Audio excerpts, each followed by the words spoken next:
ಹೇಳಿ ಸರ್, ಇವತ್ತು ಒಂದು ದೇವಸ್ಥಾನ ವಿಸಿಟ್ ಮಾಡಿದ್ದೀರಾ, ಯಾವ ರೀತಿ ಸಲಹೆಗಳನ್ನು? ಮೊದಲನೇದಾಗಿ ಧನ್ಯವಾದಗಳು. ಭಾಳ ತಿಂಗಳುಗಳಿಂದ ನಮ್ಮ ELV ಗ್ರೂಪ್ ಅವರು ರಾಧಾಕೃಷ್ಣ ದೇವಸ್ಥಾನ ಬನ್ನಿ ಅಂತ ಕರಿತಾಯಿದ್ರು. ನಾನು ಕಾರಣಾಂತರಗಳಿಂದ ಬರೋಕ್ಕಾಗ್ತಾ ಇರಲಿಲ್ಲ. ಸೊ ಈ ಒಂದು ಸಮಯ ನನಗೆ ಬರೋ ಅವಕಾಶ. ಭಾಳ ಸುಂದರವಾಗಿ ದೇವಸ್ಥಾನ ನಿರ್ಮಾಣ ಮಾಡ್ತಾಯಿದ್ದಾರೆ. ಒಂದು ಸಂತೋಷದ ವಿಷಯ ಏನಂದರೆ ದೂರದಿಂದನೇ ದೇವ್ರಿಗೆ ದರ್ಶನ ಕೊಡೋ ಹಾಗೆ ಒಂದು ಎಲಿವೇಶನ್ ಭಾಳ ಚೆನ್ನಾಗಿ ತೊಗೊಂಡು ಮಾಡ್ತಾಯಿದ್ದಾರೆ. ಸೊ ಅವರು ನನ್ನಲ್ಲಿ ಒಂದು ರಾಧಾಕೃಷ್ಣ ಒಂದು ಕಲ್ಲಿನ ವಿಗ್ರಹನ ಮಾಡ್ಕೊಳ್ಳಿಕ್ಕೆ ಒಂದು ಆದೇಶ ಮಾಡಿದ್ದಾರೆ.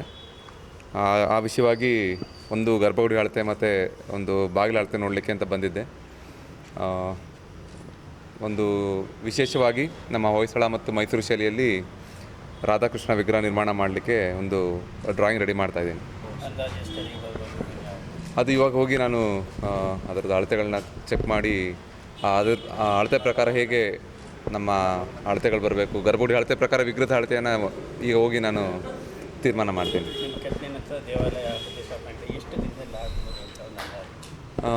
ನಾನು ಅವ್ರಿಗೆ ಸಮಯದ ಒಂದು ಫ್ಲೆಕ್ಸಿಬಿಲಿಟಿನ ಕೊಡಬೇಕು ಅಂತ ಕೇಳ್ಕೊಂಡಿದ್ದೀನಿ.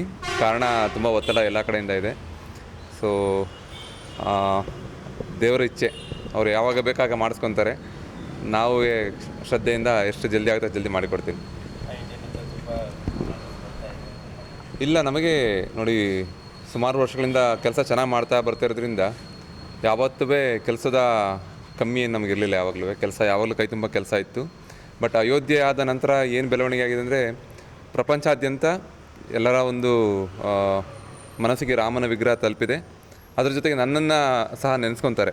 ಸೊ ಅದೊಂದು ದೊಡ್ಡ ವಿಶೇಷ ಮತ್ತು ಒಂದು ದೇವರ ಭಾಗ್ಯ ನನಗೆ ಸಿಕ್ಕಿರೋದು. ಕೆಲಸ ನಾನು ಎಲ್ಲನೂ ತೊಗೊಳಕ್ಕಾಗಲ್ಲ. ಕೈಯಲ್ಲಿ ಎಷ್ಟು ಶಕ್ತಿ ಮೀರಿ ಮಾಡೋಕ್ಕಾಗುತ್ತೆ ಅಷ್ಟೇ ಮಾತ್ರ ತೊಗೊತಾ ಇದ್ದೀನಿ. ಅದರಲ್ಲಿ ನಮ್ಮ ಈ ರಾಧಾಕೃಷ್ಣ ದೇವಸ್ಥಾನದ್ದು ಒಂದಾಗಿದೆ. Okay, thank you.